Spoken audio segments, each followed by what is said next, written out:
Assalamualaikum warahmatullahi wabarakatuh. Aksi nyata budaya positif oleh Yulia Setia Kirana, CGP Angkatan 7 Blora.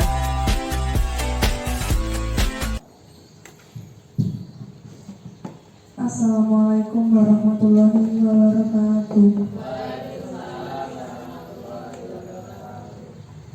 Diseminasi modul 1.4 budaya positif pendidikan guru penggerak Angkatan 7 Kabupaten Blora dengan susunan acara sebagai berikut. Yang pertama, pembukaan. Kedua, sambutan dari Kepala SDN Tobro. Yang ketiga, diseminasi budaya positif. Yang keempat, tanggapan dan tanya jawab. Yang kelima, penutup. Untuk susunan acara yang pertama yaitu pembukaan. Mari kita buka acara ini dengan bacaan basmalah bersama-sama. Bismillahirrahmanirrahim. Untuk acara selanjutnya yaitu sambutan dari Kepala SDN Tobro kepada Bu Endang Budiati, kami persilahkan.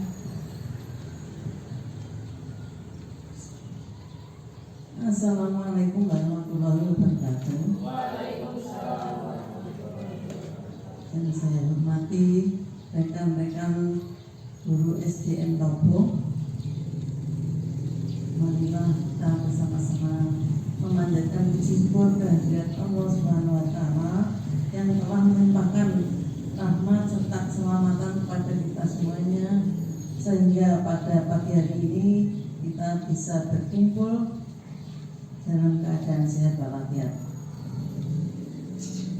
Sholawat serta salam kami haturkan kepada junjungan Nabi kita Muhammad SAW yang senantiasa kita nantikan syafaatnya di hari akhir nanti.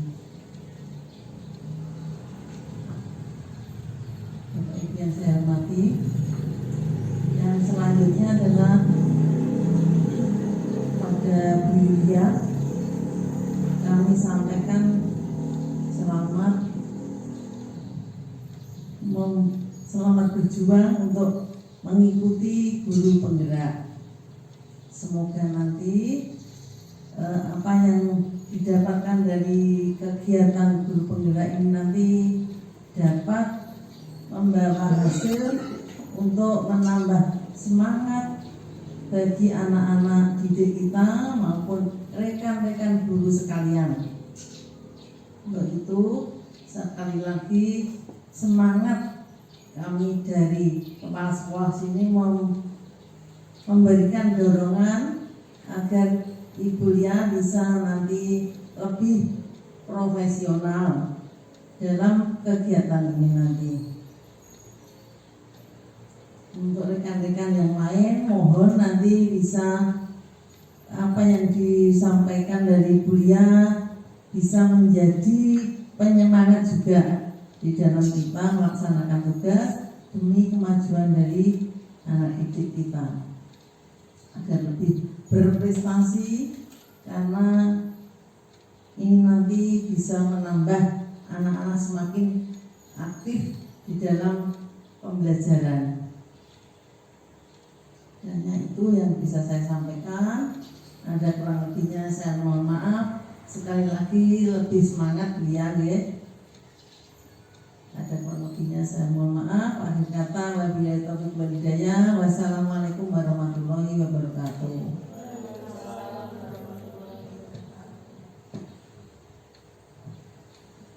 Untuk acara yang ketiga yaitu diseminasi budaya positif yang akan dipaparkan oleh Ibu Yulia Setia Kirana. Untuk Ibu Yulia kami persilahkan.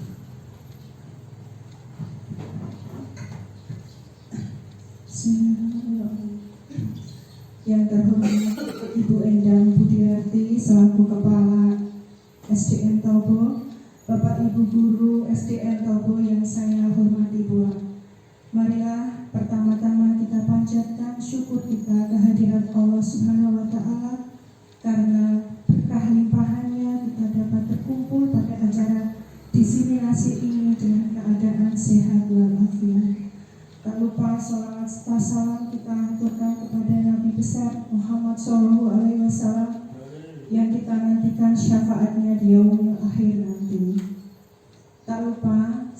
juga mengucapkan banyak terima kasih kepada Bapak Ibu yang berkenan meluangkan waktunya untuk hadir dalam acara diseminasi.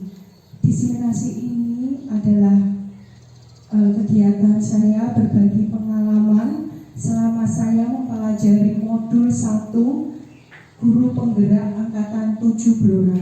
Semoga dengan diseminasi ini bermanfaat bagi saya dan bermanfaat pula bagi Bapak Ibu guru sekalian.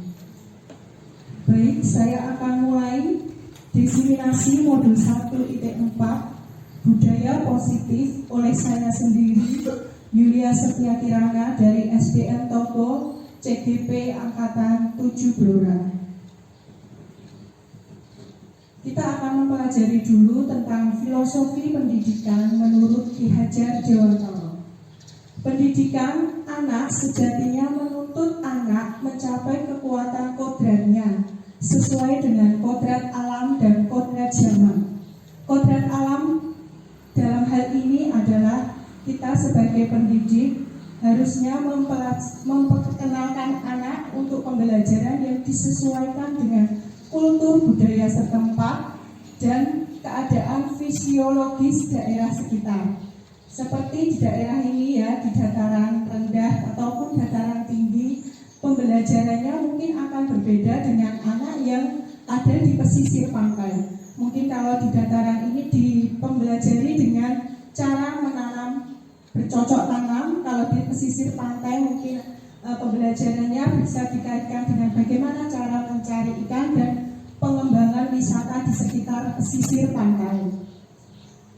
Dan dalam kodrat alam selain kultur, budaya dan fisiologis daerah sekitar, itu kita juga tidak harus ingat dengan kodrat alamnya anak. Kita itu mengajar anak SD yang usianya masih anak-anak, mereka kodratnya itu sering sukanya bermain daripada belajar, ya.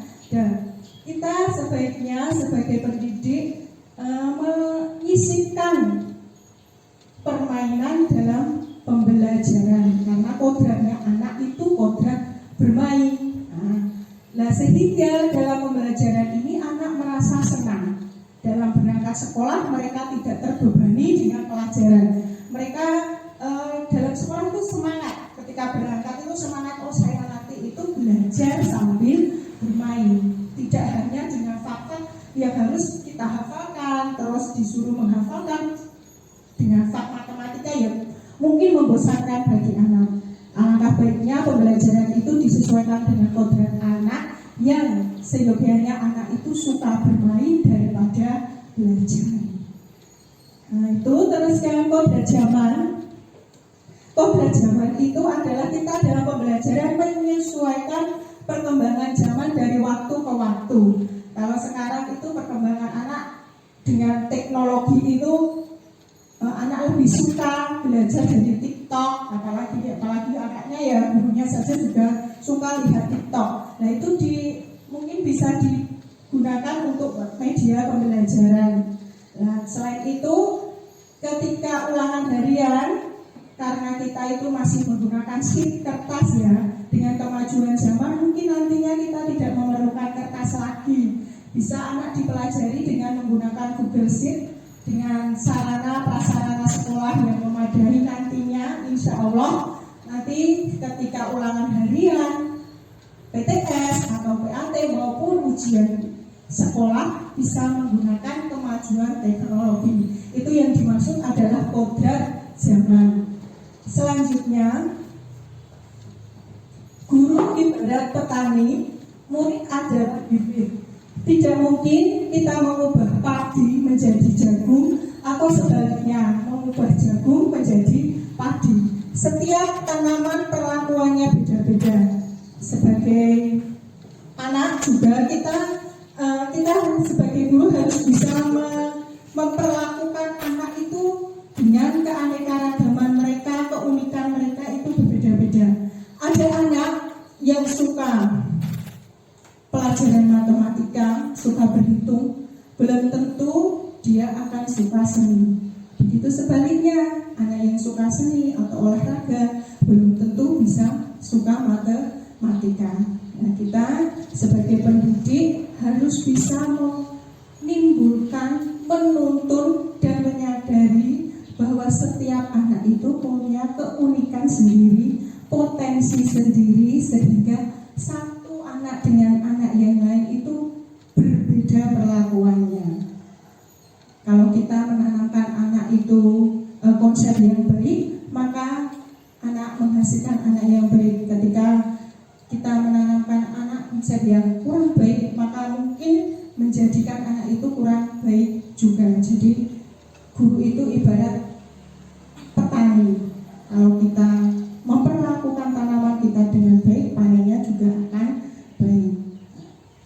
Itu sedikit filosofi pendidikan menurut Ki Hajar Dewantara. Sekarang materi diseminasi yang pertama yaitu perubahan paradigma, yang kedua disiplin positif, 3 motivasi perilaku manusia, 4 kebutuhan dasar manusia dan dunia berkualitas, kelima restitusi dengan 5 posisi kontrol, dan yang keenam adalah restitusi dengan penerapan segitiga restitusi. Materi yang pertama adalah perubahan paradigma teori kontrol atau ilusi kontrol. Yang pertama, ilusi guru mengontrol murid. 2, ilusi bahwa kritik dan membuat orang merasa bersalah dapat menguatkan karakter. 3, ilusi bahwa semua penguatan positif efektif dan bermanfaat. 4, ilusi bahwa orang dewasa memiliki hak untuk memaksa. Perubahan paradigma stimulus respon teori kontrol. Dalam stimulus respon, kita mencoba mengubah orang agar berpandangan sama dengan kita. Tetapi dalam teori kontrol, kita berusaha memahami pandangan orang lain tentang dunia. Dalam stimulus respon, perilaku buruk dilihat sebagai suatu kesalahan. Tetapi dalam teori kontrol, semua perilaku itu memiliki tujuan. Tidak ada perilaku yang tidak memiliki tujuan. Dalam stimulus respon, orang lain bisa mengontrol saya. Tetapi dalam teori kontrol, hanya Anda yang bisa mengontrol diri Anda. Saya bisa mengontrol orang lain, tetapi dalam teori kontrol, Anda tidak bisa mengontrol orang lain. Dalam stimulus respon, pemaksaan ada pada saat rujukan gagal. Tapi dalam teori kontrol, kolaborasi dan konsensus menciptakan pilihan-pilihan baru. Dalam stimulus respon, model berpikir menang-kalah. Tapi dalam teori kontrol, model berpikir menang-menang. Selanjutnya adalah konsep disiplin positif. Kebanyakan orang akan menghubungkan kata disiplin dengan tata tertib, teratur, dan kepatuhan pada peraturan. Kata disiplin juga sering dihubungkan dengan hukuman. Padahal itu sungguh berbeda karena belajar tentang disiplin positif tidak harus dengan memberikan hukuman. Nanti kita akan belajar tentang 5 posisi kontrol sebagai pendidik. Selanjutnya, makna kata disiplin. Menurut budaya, disiplin adalah sesuatu yang dilakukan seseorang pada orang lain untuk mendapatkan kepatuhan. Tetapi menurut Ki Hajar Dewantara, di mana ada kemerdekaan, disitulah harus ada disiplin yang kuat. Sungguh pun disiplin itu bersifat self-disiplin, yaitu kita sendiri yang mewajibkan kita sekeras-kerasnya, tetapi itu sama saja. Sebab jika kita tidak cakap melakukan self-disiplin, disiplin diri sendiri, wajiblah penguasa lain yang mendisiplinkan kita. Jadi disiplin diri itu kalau kita tidak bisa melaksanakan, maka bisa saja penguasa lain untuk mewajibkan kita untuk disiplin. Kadang kalau disiplin itu tidak diwajibkan, kita tidak tergerak untuk disiplin. Sebenarnya disiplin itu adalah faktor intrinsik, harus dari motivasi intrinsik sendiri. Tapi kadang faktor intrinsik itu malah lebih kuat daripada faktor intrinsik. Sebagai pendidik, apa tujuan kita? Yaitu menciptakan anak-anak yang memiliki disiplin diri, sehingga mereka bisa berperilaku dengan mengacu pada nilai-nilai kebijakan universal dan memiliki motivasi intrinsik, bukan ekstrinsik. Berikut adalah contoh kegiatan budaya positif yang saya lakukan di kelas 6. Yang pertama adalah murid datang sekolah tepat waktu dan sarapan pagi. Sarapan pagi kali ini adalah saya memberikan berbagai soal yang sudah saya sediakan di meja saya. Setiap hari anak mengerjakan sebelum deres datang absensi dulu, daftar hadir kelas 6, terus mengambil satu soal dikerjakan setiap hari. Itu pun saya buat soalnya soal matematika, karena saya ingin menciptakan suasana pembelajaran matematika itu tidak menakutkan bagi anak. Jadi kalau sering mereka berlatih untuk mengerjakan, maka terbiasa dengan soal. Dan alhamdulillah anak kelas 6 itu disiplin datang tepat waktu. Itu karena kegiatan sarapan pagi itu adalah kegiatan sebelum deres, walaupun deresnya itu 6:30, mereka bisa tepat waktu mengerjakan sarapan pagi. Begitu saya masuk kelas, mereka langsung menyodorkan sarapan pagi yang mereka kerjakan. Selanjutnya adalah sebelum masuk kelas itu termasuk budaya positif yang sudah dilakukan SD Robo dari kelas 1 sampai kelas 6. Kegiatan budaya positif lainnya adalah semangat pagi. Semangat pagi walaupun terlihat sepele dan itu saja kalimatnya, tetapi ketika saya lupa untuk tidak memberikan semangat pagi, anak-anak biasanya terus nyeletuk semangat pagi, luar biasa, yes, dengan sendirinya. Oh iya, saya belum melakukan semangat pagi. Walaupun itu sepele, ternyata berkesan bagi anak dan mungkin memberikan semangat kecil kepada anak untuk belajar. Kegiatan selanjutnya, kegiatan positif upacara berbeda pada hari Senin, kegiatan tadarus sebelum jam pelajaran, jam 0 pelajaran, kegiatan cuci tangan, kegiatan diskusi dalam pembelajaran, di mana kita memberikan contoh kepada anak untuk saling menghormati dalam berbagai perbedaan pendapat. Ada satu lagi yaitu 5S: senyum, sapa, salam, sopan, dan santun. Materi selanjutnya yaitu motivasi perilaku manusia. Yang pertama, motivasi perilaku manusia itu untuk menghindari ketidaknyamanan atau hukuman. Ini adalah tingkat terendah dari motivasi perilaku manusia. Biasanya orang akan bertindak untuk menghindari masalah yang timbul. Orang dengan motivasi ini akan bertanya, apa yang akan terjadi apabila saya tidak melakukannya? Berikan kesempatan pada murid mempertanggungjawabkan perbuatannya dan mencari solusinya. Memberikan motivasi pada murid untuk dapat merubah perilakunya. Yang kedua, yaitu untuk mendapatkan imbalan atau penghargaan dari orang lain. Tidak hanya murid, bahkan orang tua atau guru kadang suka kalau diberikan imbalan atau penghargaan.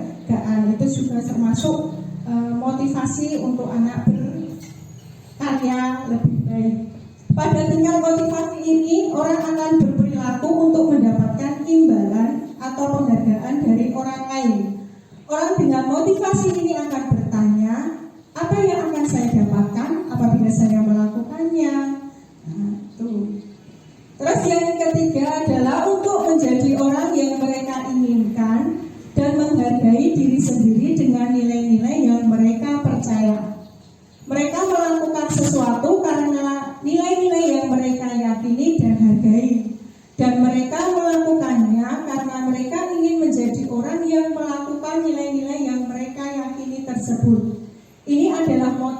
motivasi yang akan membuat seseorang memiliki disiplin positif. Karena motivasi berperilakunya bersifat internal dari dalam, bukan eksternal yaitu dari luar. Orang dengan motivasi ini akan bertanya, akan menjadi orang seperti apa apabila saya melakukannya. Tujuan dari disiplin positif adalah menanamkan motivasi yang ketiga tadi kepada murid kita, yaitu untuk menjadi orang yang mereka inginkan dan menghargai diri sendiri dengan nilai-nilai yang mereka percaya. Selanjutnya adalah kebutuhan dasar manusia. Ada 5 kebutuhan dasar manusia, yaitu kebutuhan bertahan hidup, survival. Yang kedua, cinta kasih sayang, kebutuhan untuk diterima.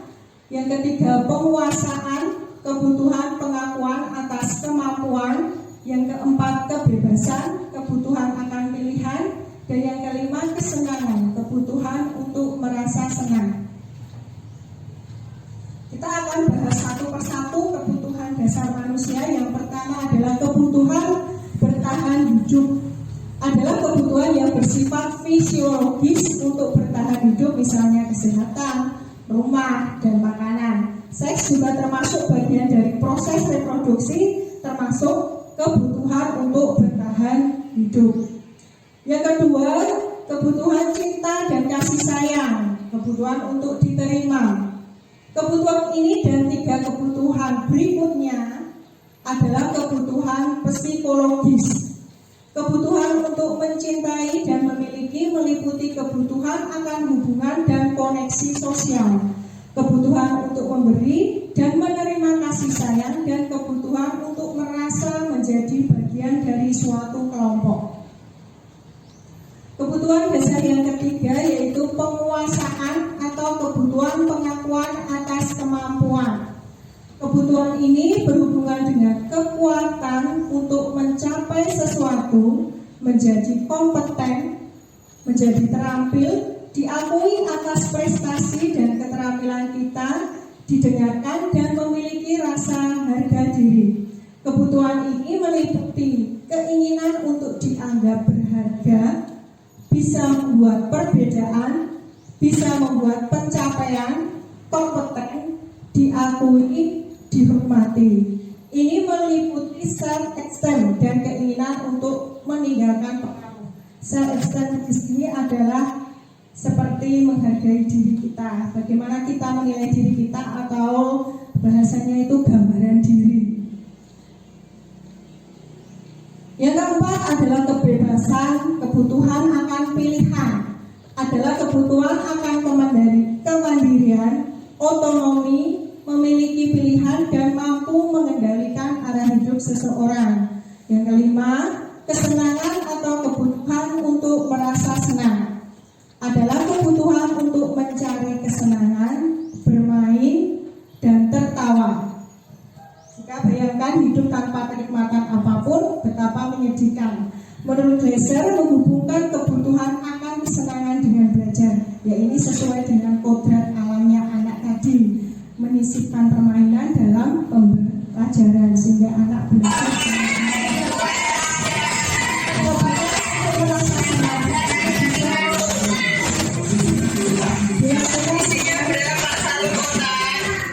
ice breathing yang saya lakukan bersama anak kelas 6. Terus ada kegiatan wirausaha selain untuk anak.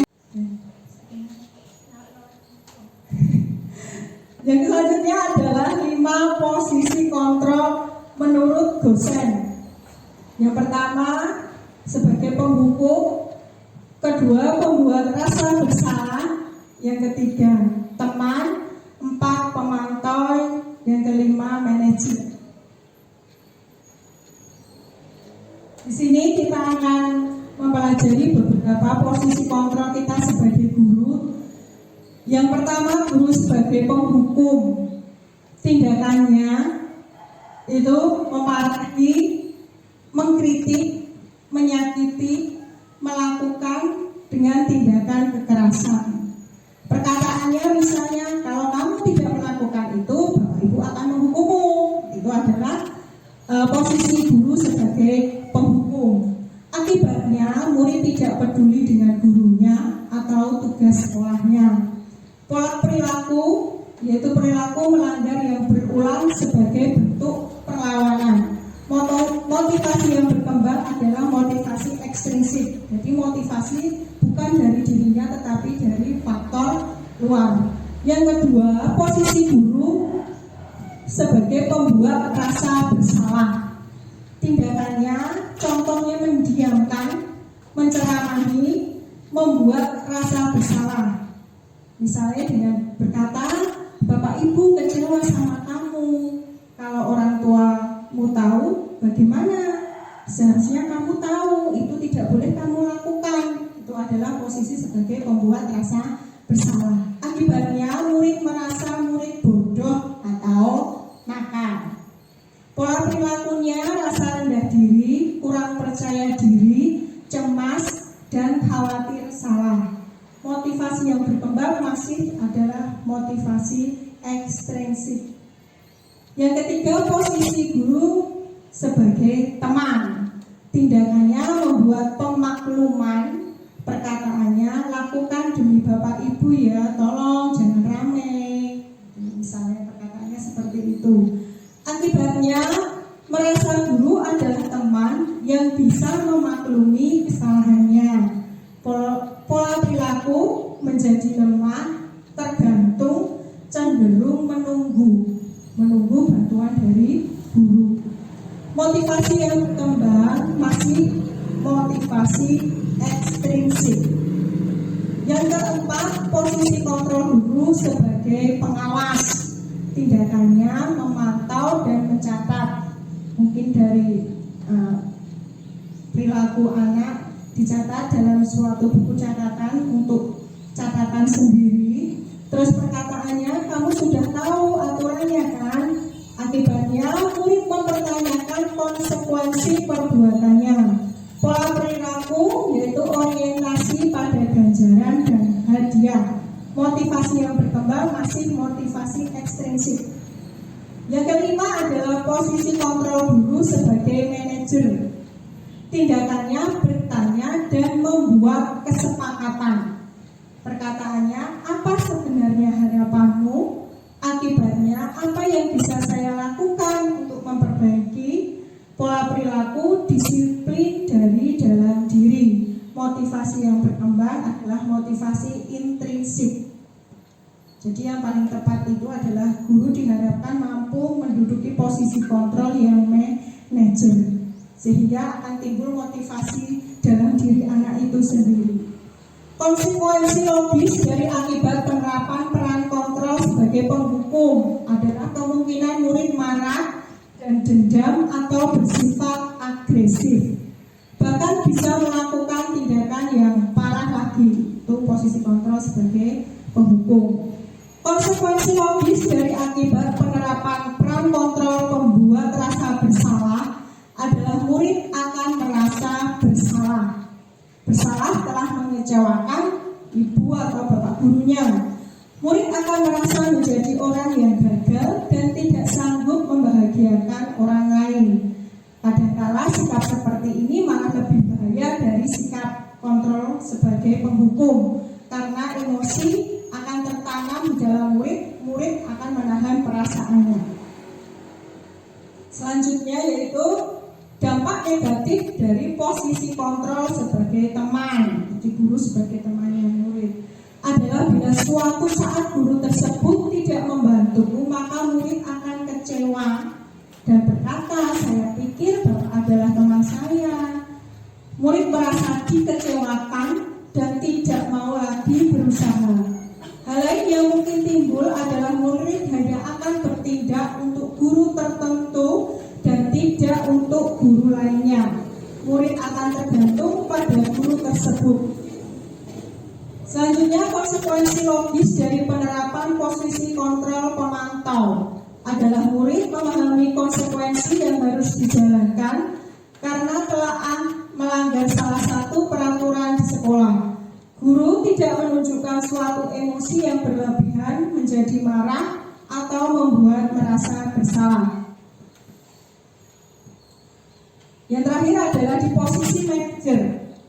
Dalam posisi ini, murid diajak untuk menganalisis kebutuhan dirinya maupun kebutuhan orang lain.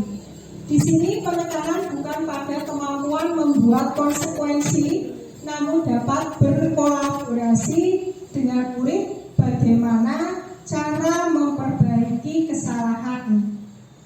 Pada posisi manajer, yaitu posisi di mana guru berbuat sesuatu bersama murid, mempersilahkan murid mempertanggungjawabkan perilakunya, mendukung murid agar dapat menemukan solusi atas permasalahannya sendiri. Jadi motivasinya dari diri mereka, motivasi intrinsik.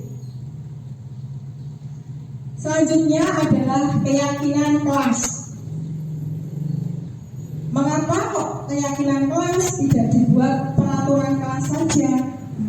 Keyakinan akan lebih memotivasi seseorang dari dalam atau memotivasi secara intrinsik. Seseorang akan lebih tergerak dan bersemangat untuk menjalankan keyakinannya daripada hanya sekedar mengikuti serangkaian peraturan yang mengatur mereka harus berlaku begini atau begitu, yang membuat ketidaknyamanan dan keterpaksaan. Jadi keyakinan kelas itu keyakinan yang disepakati bersama dari diri anak sendiri. Cara pembuatan keyakinan kelas yang saat pertama yaitu keyakinan kelas sebenarnya bersifat abstrak, dituliskan berupa pernyataan universal. Ketiga, pernyataan keyakinan kelas senantiasa dibuat dalam bentuk positif, menghilangkan kata jangan atau tidak. Jangan mencontek, contohnya itu bisa diganti dengan mengerjakanlah pekerjaanmu sendiri. 4, keyakinan kelas hendaknya tidak terlalu banyak sehingga mudah diingat dan dipahami oleh semua warga kelas. 5, keyakinan kelas sebaiknya sesuatu yang dapat diterapkan di lingkungan sesuai dengan kondisinya. 6, semua warga kelas hendaknya ikut berkontribusi dalam pembuatan keyakinan kelas lewat curah pendapat. 7, bersedia meninjau kembali keyakinan kelas dari waktu ke waktu. Perbedaan antara peraturan dan keyakinan kelas. Kalau peraturan, contoh kalimatnya selalu kembalikan buku ke tempatnya. Keyakinan kelasnya diubah dengan tanggung jawab. Kalau peraturan, kalimatnya mungkin dilarang mengganggu orang lain. Bisa diubah menjadi menghormati orang lain. Jadi keyakinan kelas itu kalimatnya kalimat positif, hilangkan kata dilarang, jangan, atau tidak boleh. Hadir di sekolah 15 menit sebelum pembelajaran dimulai.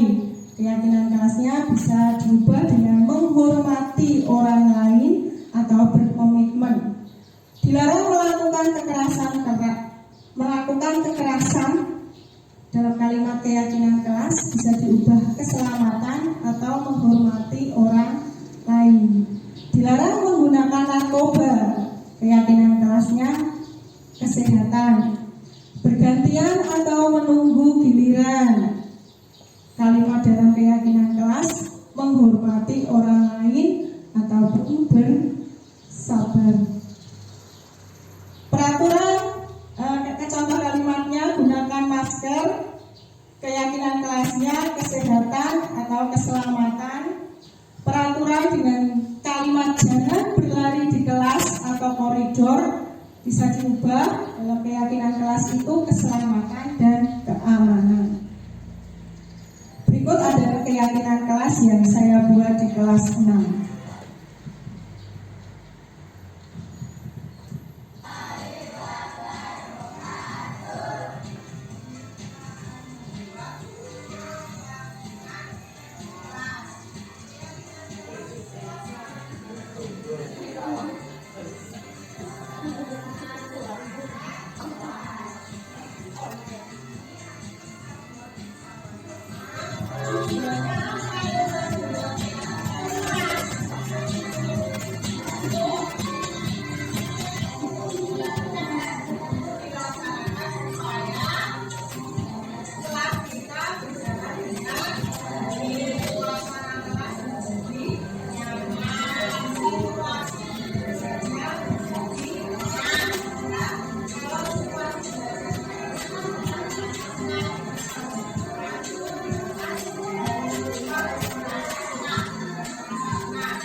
Skip aja.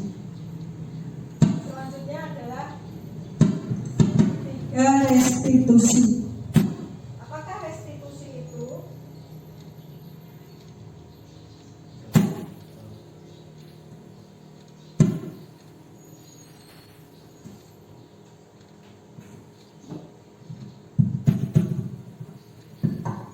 Saya ulangi lagi.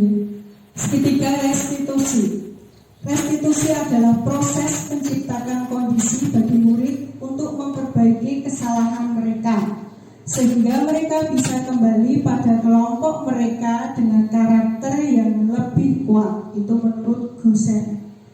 Atau proses kolaboratif yang mengajarkan murid untuk mencari solusi untuk permasalahan dan membantu murid berpikir tentang orang seperti apa yang mereka inginkan dan bagaimana mereka harus memperlakukan orang lain.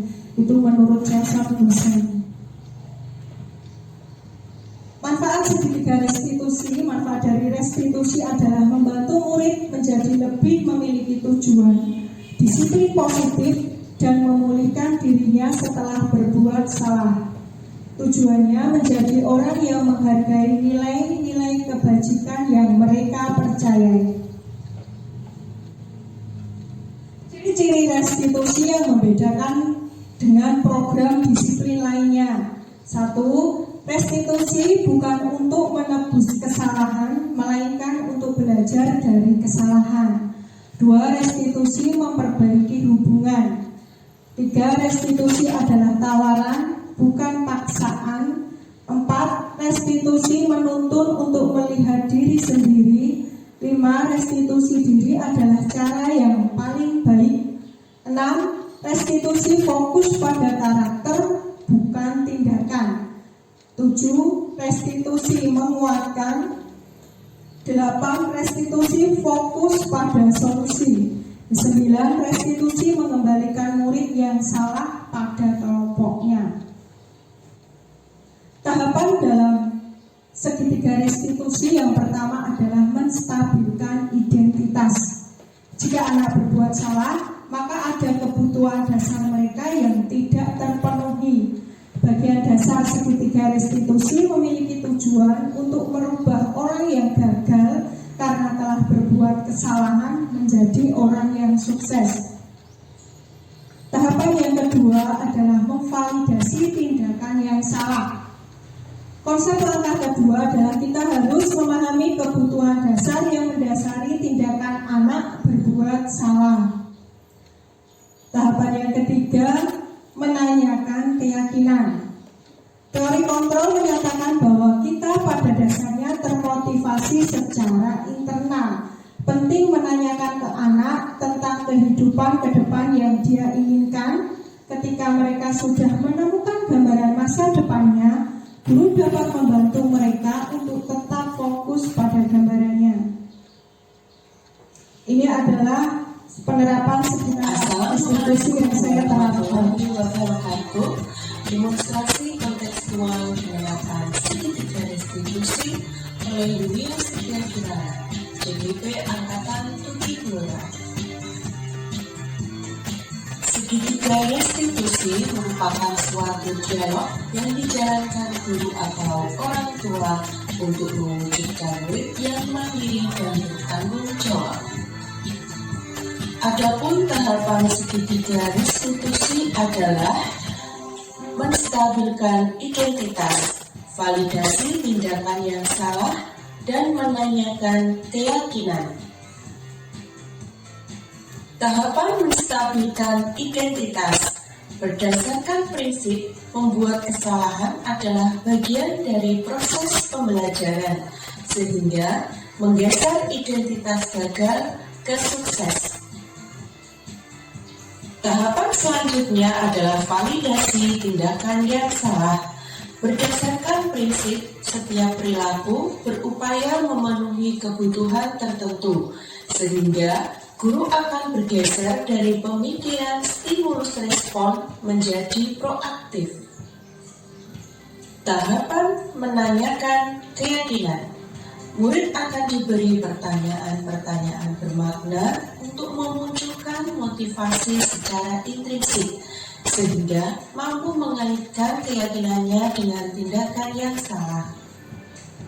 Berikut adalah penerapan segitiga restitusi. Kasus 1. Agista sering datang terlambat ke sekolah.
Kasus 2.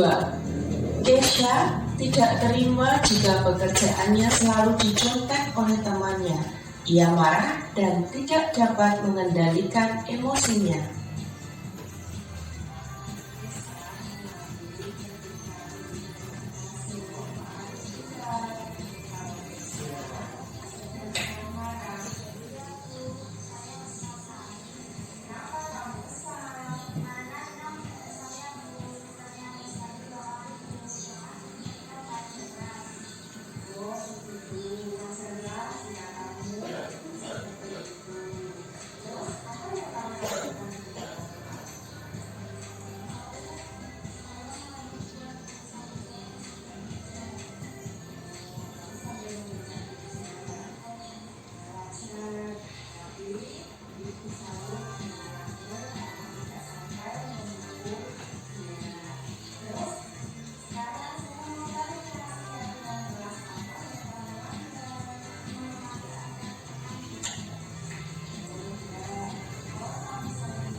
Itu adalah ilustrasi penerapan segitiga restitusi yang saya lakukan di kelas 6. Terima kasih, itu adalah pemaparan saya modul 1.4 budaya positif.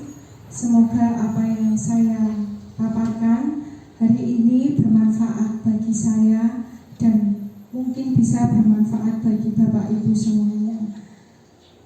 Cukup sekian, jika ada kurang lebihnya saya mohon maaf yang sebesar-besarnya. Wassalamualaikum warahmatullahi wabarakatuh.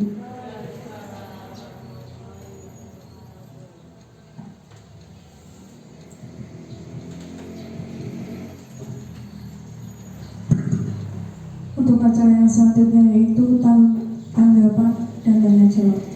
Untuk tanggapan dan tanya jawab kami buka 2 penanya dan 2 pemberi tanggapan. Untuk Bapak Ibu guru yang akan memberikan tanggapan atau pertanyaan, kami persilakan. Bu Fitri, silakan.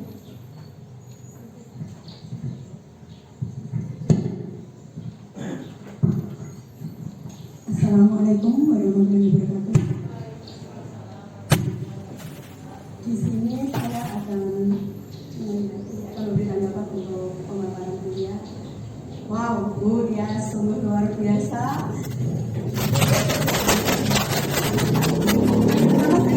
Terima kasih Bu ya. Karena apa, saya pribadi saya merasa selama ini yang saya lakukan, yang saya nilai baik, yang saya pikir baik, itu ternyata tuh masih banyak kekurangan, dan bahkan saya sering melakukan apa tadi yang termasuk pengontrol tadi Bu ya. Alhamdulillah Bu ya, saya sudah disadarkan. Terima kasih, ini sangat bermanfaat bagi saya. Insya Allah nanti ke depannya saya akan mulai memperbaiki diri saya. Dan terima kasih ilmunya Bu ya.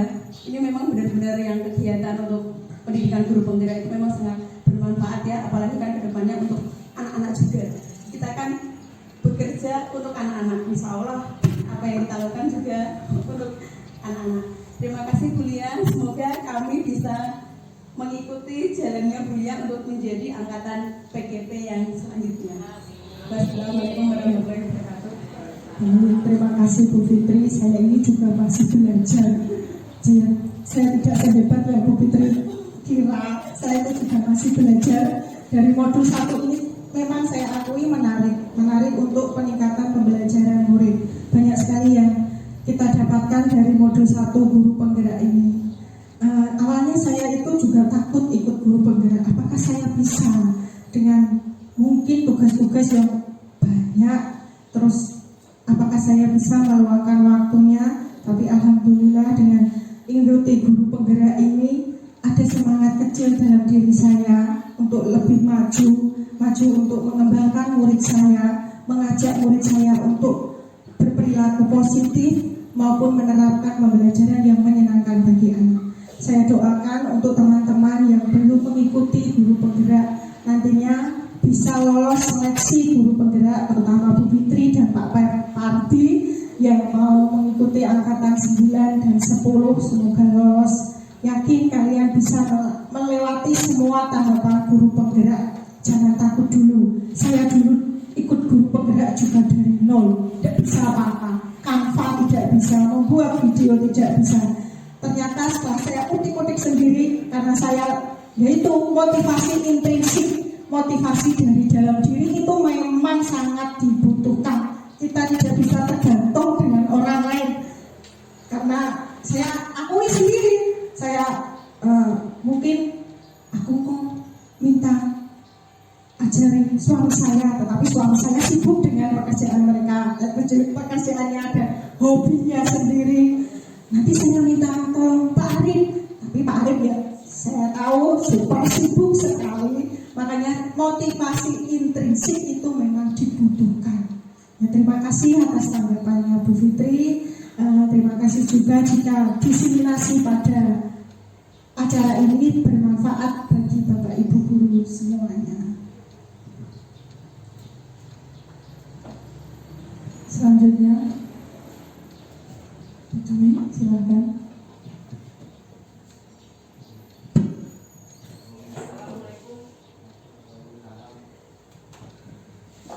Assalamualaikum warahmatullahi wabarakatuh. Dari materi Bulia ini, saya kok jadi berpikir di kelas saya itu ada permasalahan, Bu.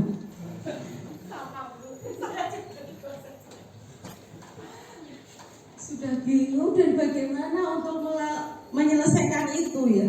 Coba saya minta bantuan pendapat dari Bulia ya. Bagaimana menghadapi murid mogok sekolah. Di kelas saya itu ada satu murid yang mogok sekolah. Sampai sekarang belum masuk, Bu.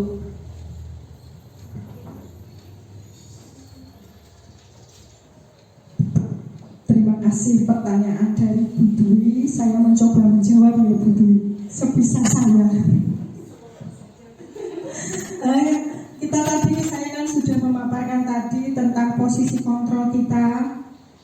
Yang paling tepat itu adalah kita posisi kontrolnya sebagai guru itu adalah sebagai manajer.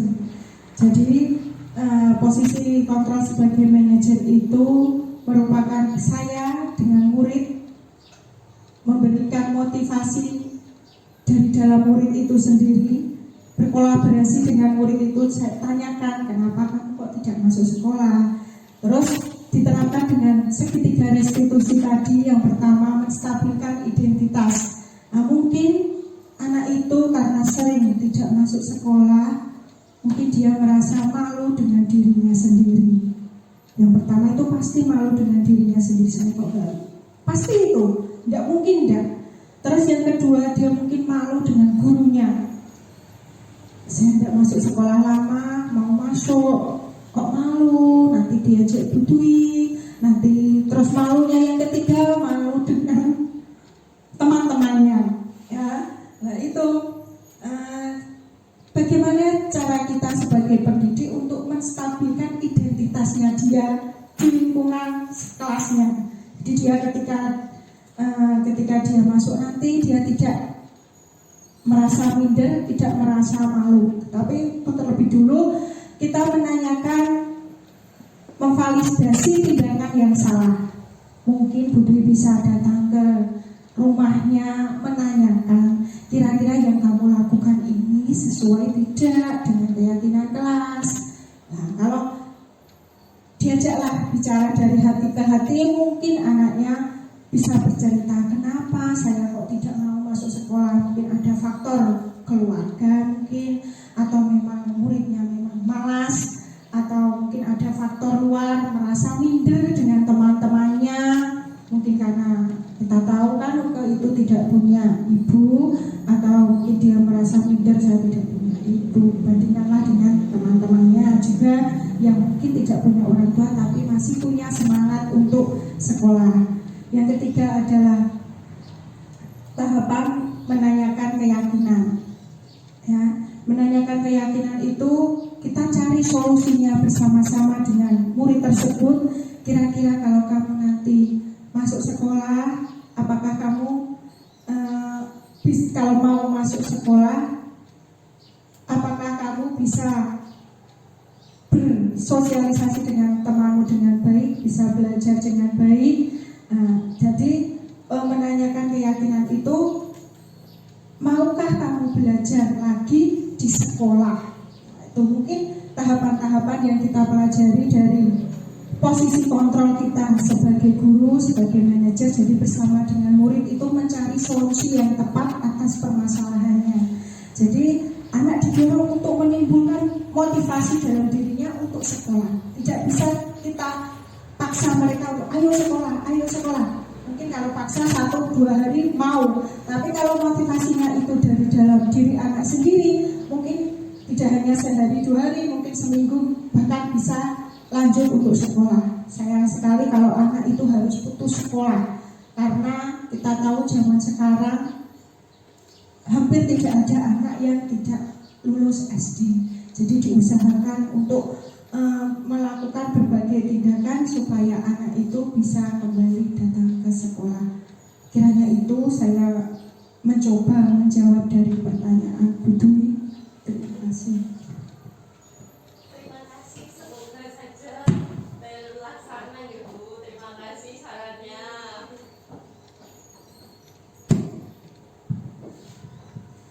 Terima kasih Dr. Fitri dan Bu Dwi atas tanggapan dan pertanyaannya. Selanjutnya, sekarang kita berada pada penghujung acara, yaitu penutup. Sekian acara diseminasi modul 1.4 budaya positif pendidikan guru penggerak angkatan 7 Kabupaten Blora. Mari kita tutup dengan bacaan hamdalah bersama-sama. Alhamdulillahirabbil alamin. Terima kasih. Wassalamualaikum warahmatullahi wabarakatuh. Terima kasih sekali Bapak Ibu Guru.